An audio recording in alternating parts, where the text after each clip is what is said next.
नमस्कार साथियों, मैं अनुराग तिवारी आप सभी का आपके YouTube चैनल कैरियर मेकर पर स्वागत करता हूं। आज हम एसएससी जीडी की टेस्ट सीरीज में 16 तारीख को हुए शाम 5:15 से पेपर के हिंदी विषय के बारे में अध्ययन करेंगे। तो आइए शुरू करते हैं इस टॉपिक को। पहला क्वेश्चन था कि निम्न में से शुद्ध वाक्य कौन सा है। निम्न में से शुद्ध वाक्य कौन सा है? ठीक है, शुद्ध वाक्य। तो शुद्ध वाक्य कौन सा है? कई खिलाड़ी वह जमा हो गए, ये गलत है। यहाँ पे कई खिड़की वहां जमा हो गए, ये भी गलत है। कई खिलाड़ी वहां जम हो गए, ये भी गलत है। ठीक है, तो ये तीनों गलत हो जाएंगे। तो आंसर क्या होगा इसका? कई खिलाड़ी वहां जमा हो गए, ये एक शुद्ध वाक्य है। ठीक है, तो ऑप्शन नंबर 2, कई खिलाड़ी वहां जमा हो गए।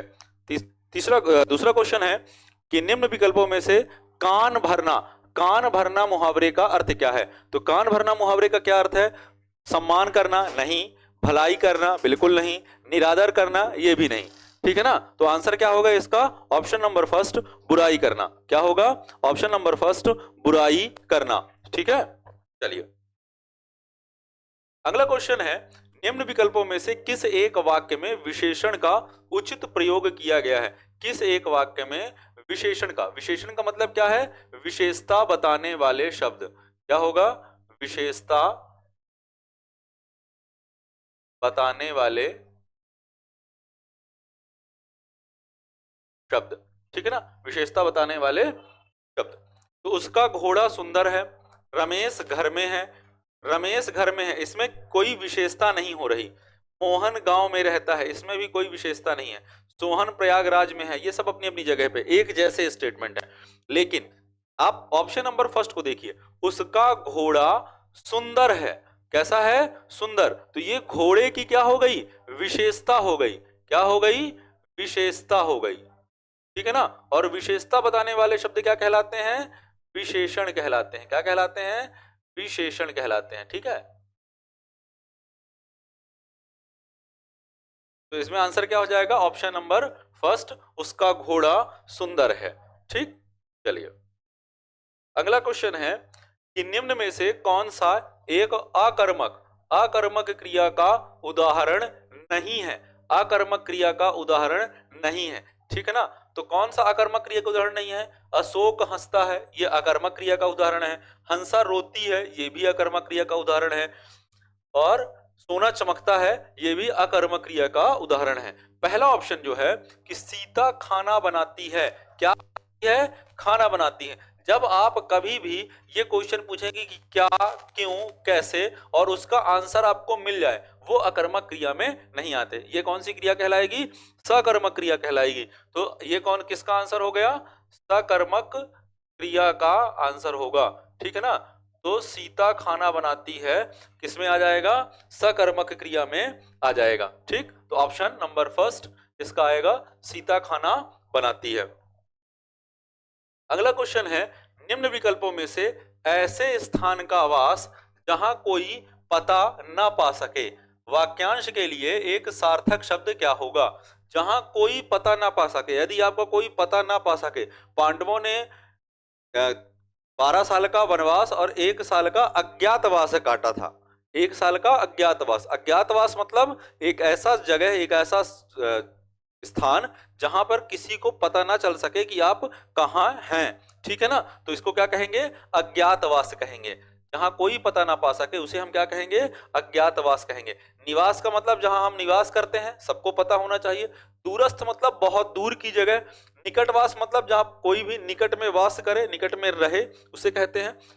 आंसर क्या होगा? ऑप्शन नंबर फोर्थ, अज्ञातवास। ठीक है, अगला क्वेश्चन है छठवां कि निम्न विकल्पों में से जिसका एक एक शब्द मिलता हो, जिसका एक एक शब्द मिलता हो, उसे क्या कहा जाता है? शब्द सह कहा जाता है। क्या कहा जाता है? शब्द सह कहा। ऑप्शन नंबर फोर्थ, शब्द सह। ठीक है ना, सहगान का मतलब क्या होगा? साथ में गाने वाला। समदर्शी मतलब समान दृष्टि वाला या एक जैसी नजर से देखने वाला। अथाह मतलब वह जिसकी थाह अर्थात गहराई ना नापी जा सके, उसे कहा जाता है अथाह। तो इसका आंसर क्या होगा? शब्द सह, ऑप्शन नंबर फोर्थ। ठीक है, चलिए अगला क्वेश्चन है कि जंगल का राजा शेर होता है, वाक्य में प्रयुक्त जंगल शब्द का पर्यायवाची नहीं है। आपको ये जरूर याद रखना है कि जंगल का पर्यायवाची नहीं है, क्योंकि जब आप एग्जाम हॉल में होते हैं तो आपसे सबसे बड़ी गलती ये होती है कि आप है या नहीं ये भूल जाते हैं कि जंगल का पर्यायवाची पूछा है और पहला ही आंसर कांतार मिल जाएगा तो आप लगा के चले आएंगे। आपको ये याद रखना है कि कौन सा जंगल का पर्यायवाची नहीं है। तो जंगल का पर्यायवाची कौन सा नहीं है? पहले तो ये देखिए, कांतार, कांतार जंगल का पर्यायवाची है। विपिन जो है वो भी जंगल का पर्यायवाची है। कान जो है वो भी जंगल का पर्यायवाची है। आयस जो है वो जंगल का पर्यायवाची नहीं है, क्योंकि आयस का मतलब धातु होता है। क्या होता है? धातु होता है। ठीक है ना? तो जंगल का पर्यायवाची ये नहीं है। ठीक है, चलिए।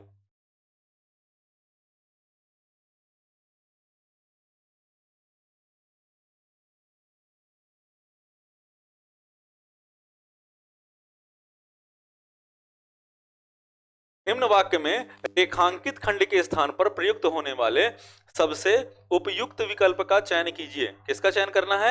उपयुक्त विकल्प का चयन करना है कि आप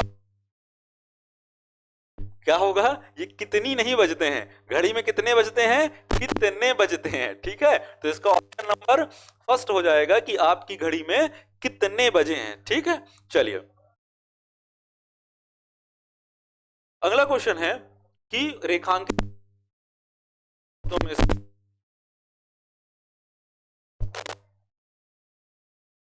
कौन सा पर्यायवाची नहीं है। मेरे तो लक्ष्य का कौन सा पर्यायवाची नहीं है? तो पहली चीज तो ये देखिए कि लक्ष्य का पर्यायवाची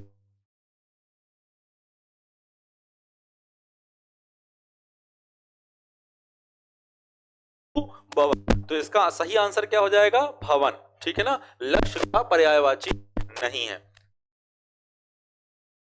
एक दिन के उपवास के तो कौन कूदते हैं? चूहे। ये बिल्कुल सरल सा एक क्वेश्चन था कि खाली पेट में कौन कूदता है? चूहे कूदते हैं। ठीक है, तो उसके खाली पेट में कौन कूदने लगे? चूहे कूदने लगे। Option number 2। आज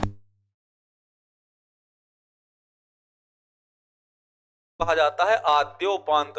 आदि से उपांत अर्थात अंत तक, आदि से अंत तक जाता है, आद्योपांत कहा जाता है। प्रारंभिक मतलब प्राथमिक, शुरुआत में।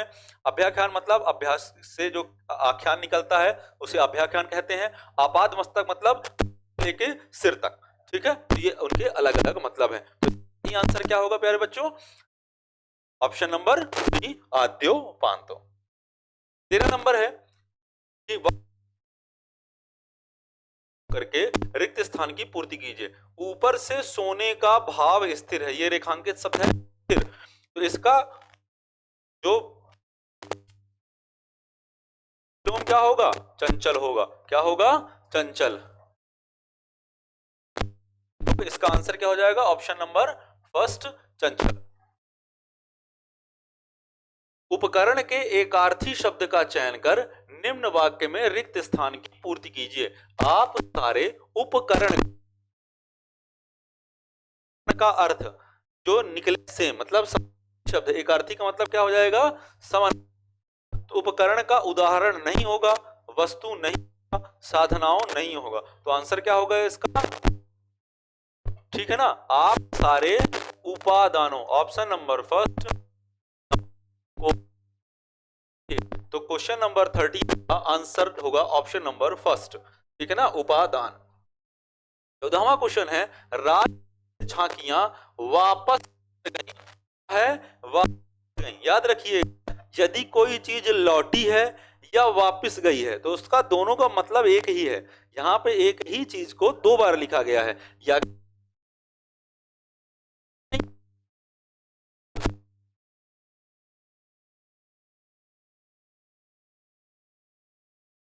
क्या है वो देखते हैं।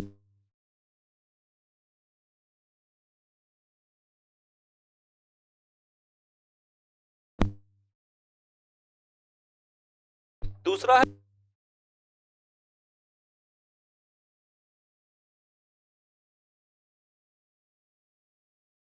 गई, राजपथ से राजपथ से झांकियां लौट गईं।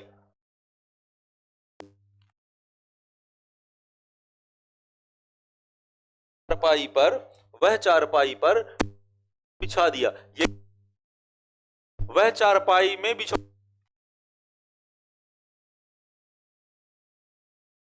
वह चारपाई उसने बिछा दिया।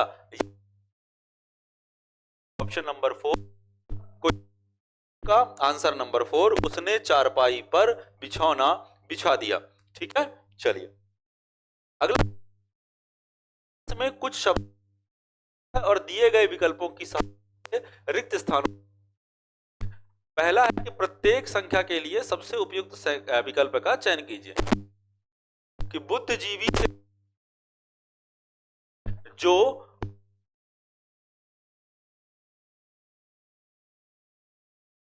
का बुद्धि का, क्योंकि बुद्धिजीवियों के लिए कहा गया है, तो बलजीवी नहीं आएंगे, दिखावे का अधिक उपयोग नहीं करते, दृष्टि का अधिक उपयोग नहीं करते, तो किसका उपयोग करते हैं? बुद्धि का। तो इसमें क्या आ जाएगा आंसर? बुद्धि। ठीक है, का उपयोग करते हैं, करके जीवन चलाते हैं। अर्थात दूसरा देखिए यहां पे क्या आ जाएगा? अर्थात जीविका अर्जित करते हैं, भूमिका नहीं अर्जित करते, ये गलत हो जाएगा। श्रम भी अर्जित नहीं करते, परिवर्तन भी अर्जित नहीं करते। तो आंसर क्या हो जाएगा इसका? Option number 2। ठीक है ना, क्वेश्चन नंबर 17 का ऑप्शन नंबर 2 होगा जीविका। क्या हो जाएगा? जीविका, जीविका करते हैं।